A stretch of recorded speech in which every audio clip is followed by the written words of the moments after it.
Para responder essa pergunta eu vou demorar um pouco, então eu vou fazer em vídeo. Mas de um tempo para cá eu me especializei em Direito Agrário, terminei uma pós-graduação e de lá para cá eu tenho lido um pouco sobre o assunto, até mesmo para poder responder esse tipo de pergunta, verificar o que é verdade e o que não é. E tem vários mitos dentro do direito agrário, né? Não estou falando que não existe problema, queimadas acontecem, então incêndios criminosos, desmatamento, então derrubada de árvore existe na Amazônia. Mas existe muito mito também, então eu sempre tenho tentado entender todos esses argumentos, todos esses fatos. Mas essa pergunta mesmo, assim, o agro mata a fome, né? Se o agro parar de produzir, quem que vai produzir alimento? Então tem algumas questões aí que ficam bem em voga quando a gente faz algumas perguntas, a gente quer atribuir um efeito danoso à atividade rural, e nem sempre isso é verdade. Então, o que eu tenho estudado aqui, não quero mudar a opinião de ninguém, não é longe de mim fazer isso, estou cada vez mais estudando sobre alguns indícios e alguns estudos, algumas leituras que eu tenho feito, tem me levado a pensar por um outro caminho e tentando descobrir o porquê que o Brasil, às vezes, tem essa fama pejorativa em relação ao agro, né? Se não tivéssemos os agrotóxicos, por exemplo, seria muito difícil uma produção em larga escala. E alguns países que têm uma expectativa de vida até mesmo maior que a nossa expectativa de vida do brasileiro, eles utilizam uma quantidade maior de agrotóxico. Então, a ciência não tem demonstrado cabalmente que os efeitos danosos desses agrotóxicos acabam prejudicando a nossa saúde de uma forma geral, né? Então, o que a gente sempre bate essa questão da segurança alimentar que tem. Então, o que garante para a gente essa segurança alimentar é exatamente a produção que o agro faz. Então, essa nossa questão da segurança alimentar, para você ter uma ideia, se a gente lembrar no início da pandemia, o que aconteceu com a questão do álcool em gel e das máscaras,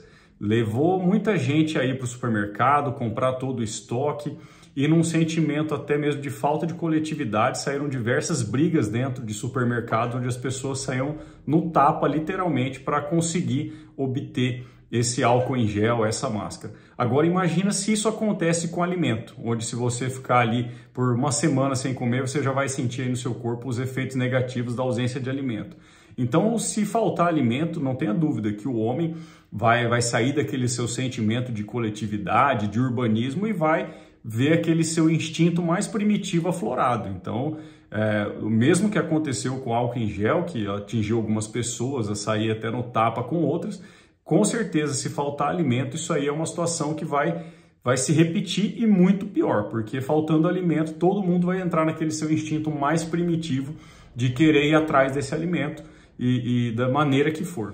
Mas então por que alguns países falam mal do agro brasileiro, né? Alguns países, acho que a França faz muitas críticas ao desmatamento, e não que isso não aconteça, mas quando a gente olha para o cenário mundial, uma questão até mesmo de geopolítica, a gente vê que tanto a questão alimentícia que o Brasil está fornecendo cada vez mais para o mundo, e a questão também de produção de energia elétrica, né? Então a matriz energética do Brasil ela é boa, ela é sustentável e tem um poder de expansão muito maior, porque hoje a maior parte da nossa energia elétrica vem de hidrelétrica, que é considerada uma fonte de energia mais ecologicamente correta do que até mesmo que estão fazendo hoje na Europa, que pela falta de gás eles estão cada vez mais desmatando suas florestas centenárias e produzindo energia com a madeira dessas árvores, o que é muito mais prejudicial do que uma hidrelétrica, por exemplo. E o Brasil tem um plano de expansão da energia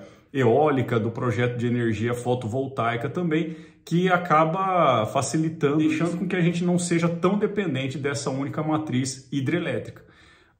No meu escritório, por exemplo, a gente já usa os painéis fotovoltaicos, que reduziu bastante a conta de energia, tendo em vista que a gente produz a própria energia e a gente paga então somente a questão da distribuição dessa energia que a gente gera. Então a gente mantém ali um pagamento mínimo, mas a geração de energia que a gente produz, a gente joga para a rede e faz com que a nossa conta fique muito mais baixa. Mas também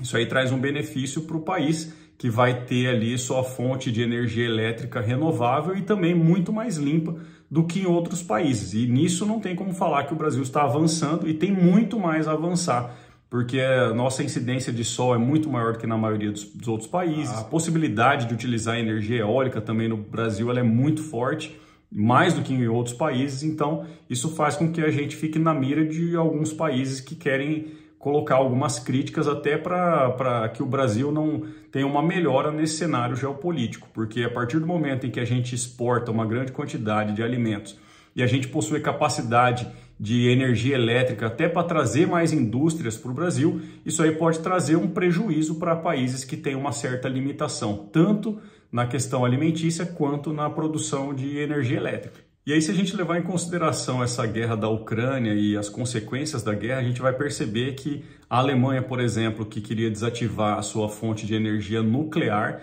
já voltou atrás. E alguns países da Europa estão até mesmo queimando suas florestas, em outras palavras, eles acabam desmatando suas florestas e transportando essa madeira para geração de energia. Uma energia que não é limpa igual a nossa e que também vai colocar em evidência essa falta de energia elétrica que está tendo por parte desses países, que estão aí tomando essa atitude que é bastante desastrosa. Essas florestas vão demorar anos e anos para se recompor e acabam fazendo com que o nosso país fique num cenário de vantagem frente a esses outros países que têm essa limitação da matriz energética. Aí então a Europa acaba fazendo algumas críticas para a gente, porém, quando o calo aperta, quando vai faltar o que é essencial para eles, que é a energia elétrica, né? Essa fonte de energia, na verdade, que eles estão fazendo por meio de carvão, por meio de queima de madeira, então nesse momento você vai perceber que há uma certa divergência entre o que eles pregam,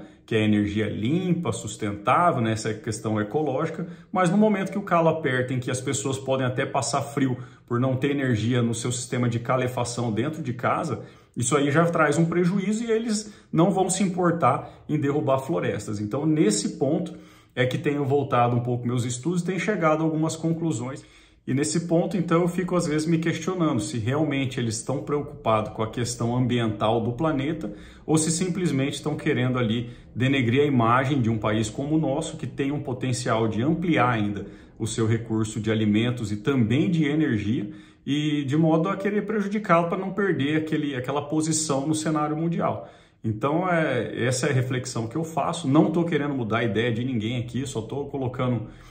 essas informações na mesa para que a gente possa ter mais argumento para discutir esses assuntos. Então, era mais ou menos isso que eu queria dar uma resposta mais completa para essa pergunta que foi feita. Abraço!